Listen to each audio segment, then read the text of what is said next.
ప్రసిద్ధ పుణ్యక్షేత్రమైన వేములవాడ శ్రీ రాజరాజేశ్వర స్వామి దేవస్థానంలో ఋగ్వేద యజుర్వేద ఉపకర్మ జరిగింది.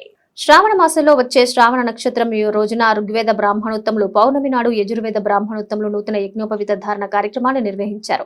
అద్దాల మండపంలో హోమం నిర్వహించిన అనంతరం ప్రత్యేక పూజలు చేశారు. అంతకుముందు ధర్మగుండంలో ప్రత్యేక స్నానాలు ఆచరించి భక్తి శ్రద్ధలతో హోమాది కార్యక్రమాలు చేపట్టారు. నూతన యజ్ఞోపవీతానికి అలంకరణ చేసి యజ్ఞోపవీతాలు వేసుకున్నారు. అలాగే నాగిరెడ్డి మండపంలో యజుర్వేద బ్రాహ్మణుల నూతన యజ్ఞోపవీత ధారణ కార్యక్రమం జరిగింది.